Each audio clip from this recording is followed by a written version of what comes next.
नमस्कार। जब भी हम भारत की आज़ादी की लड़ाई की बात करते हैं तो सबसे पहले किसका नाम आता है? इंडियन नेशनल कांग्रेस का, है ना?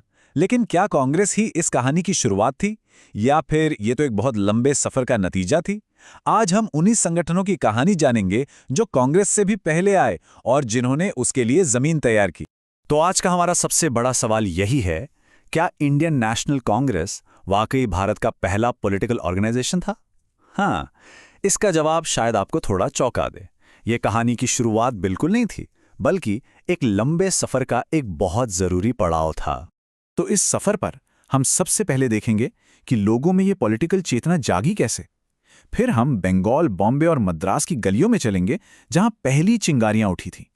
हम ये भी देखेंगे कि ये आवाज लंदन तक कैसे पहुंची और आखिर में कैसे सारी छोटी छोटी धाराएं मिलकर एक बड़े राष्ट्रीय आंदोलन की नदी बन गईं, जिसे आज हम कांग्रेस के नाम से जानते हैं।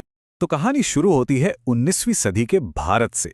देखिए, हुआ ये कि अंग्रेजी शिक्षा ने एक नए तरह का पढ़ा लिखा भारतीय वर्ग तैयार कर दिया था। ये लोग दुनिया को देख रहे थे, समझ रहे थे, और उन्हें ये महसूस होने लगा था कि अपनी शिकायतों और अपने विचारों को सामने रखने के लिए एक प्लेटफॉर्म होना चाहिए, एक संगठित मंच। और बस यही से भारत में ऑर्गेनाइज्ड पॉलिटिक्स की नींव पड़नी शुरू हो गई। अच्छा, शुरुआत में जो पॉलिटिकल एक्टिविटी थी ना, वो पूरे देश में एक साथ नहीं हुई। ये क्षेत्रीय स्तर पर, मतलब रीजनल लेवल पर केंद्रित थी। और इसके 3 बड़े सेंटर थे: बंगाल, बॉम्बे और मद्रास। हर जगह की अपनी अलग परेशानियां थी और अपने अलग संगठन। तो चलिए एक एक करके इन्हें समझते हैं। तो हमारी यात्रा शुरू होती है बंगाल से। बंगाल को भारत के राजनीतिक जागरण का गढ़ कहें तो कुछ गलत नहीं होगा।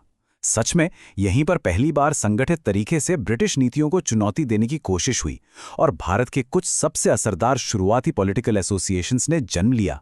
अब देखिए, यहाँ एक बात पर गौर करना बहुत जरूरी है। ये जो शुरुआती संगठन थे ना, ये पूरे देश के बारे में नहीं सोच रहे थे। नहीं, इनका मकसद बहुत छोटा, बहुत लिमिटेड था। जैसे 1838 में बनी लैंड होल्डर्स सोसाइटी को ही ले लीजिए। उसका एक ही काम था, जमींदारों के हक की रक्षा करना। मतलब ये कोई राष्ट्रवाद नहीं था, ये तो बस अपने ग्रुप, अपने वर्ग के फायदे की राजनीति थी। फिर आया एक बहुत बड़ा टर्निंग पॉइंट। 1851 में जमींदारों की लैंड होल्डर सोसाइटी और बड़े मुद्दों पर काम करने वाली बंगाल ब्रिटिश इंडिया सोसाइटी, ये दोनों आपस में मिल गईं। ये एक गेम चेंजिंग कदम था सच में। पहली बार ऐसा हुआ कि अलग अलग इंटरेस्ट वाले ग्रुप एक बड़े पॉलिटिकल मकसद के लिए साथ आए। आप कह सकते हैं कि यहीं से एक ज्यादा मजबूत आवाज की शुरुआत हुई। और फिर 1875 में आई इंडियन लीग, और इसने तो मानो राजनीति का पूरा नजरिया ही बदल दिया। इसका मकसद किसी जमींदार या व्यापारी के हितों को बचाना नहीं था, बल्कि आम लोगों के दिल में, उनके मन में राष्ट्रवाद की भावना को जगाना था। यह एक बहुत बहुत बड़ा वैचारिक बदलाव था। और इस बदलाव के सबसे बड़े हीरो थे सुरेंद्रनाथ बैनर्जी, जिन्हें लोग प्यार से राष्ट्रगुरु भी कहते थे। उन्होंने इंडियन एसोसिएशन की स्थापना की। उनका लक्ष्य था मिडिल क्लास को एकजुट करना और सिविल सर्विसेज में भारतीयों को जगह दिलाने जैसे मुद्दों पर आवाज उठाना।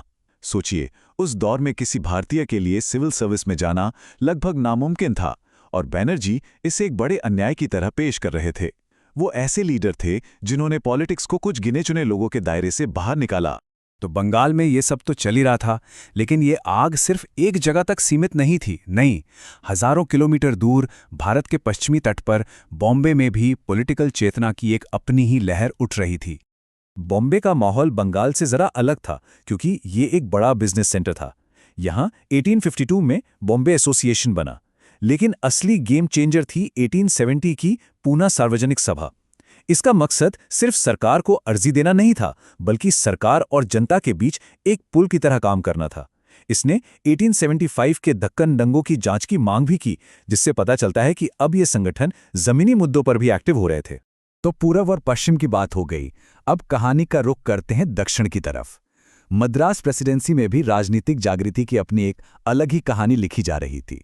और ये दिखाता है कि ये जो चेतना थी, ये किसी एक इलाके तक ही नहीं थी, बल्कि धीरे धीरे पूरे देश में फैल रही थी।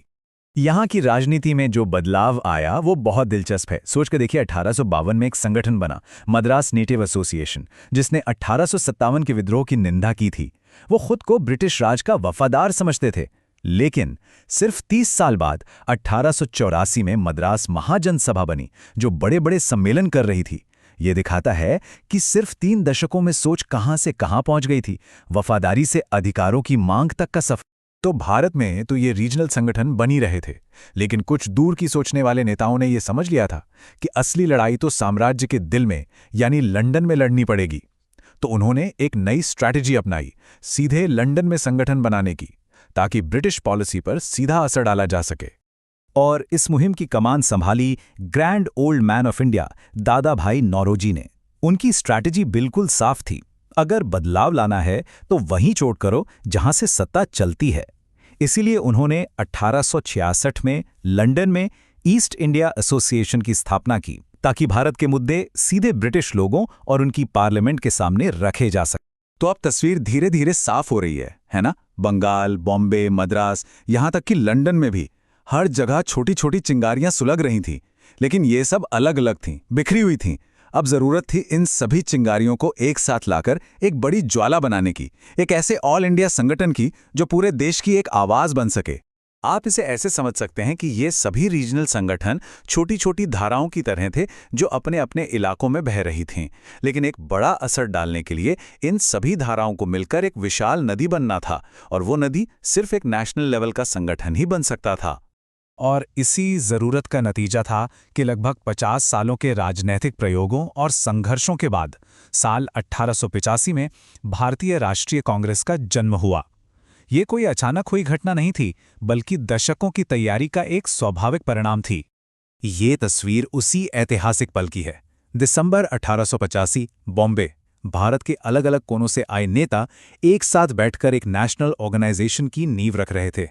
ये लम्हा भारत के पॉलिटिकल इतिहास में एक नए दौर की शुरुआत थी। अच्छा, अब जरा इसके पहले सेशन की कुछ खास बातें देखते हैं, और इसमें एक बहुत ही दिलचस्प बात है। पता है इसकी स्थापना किसने की?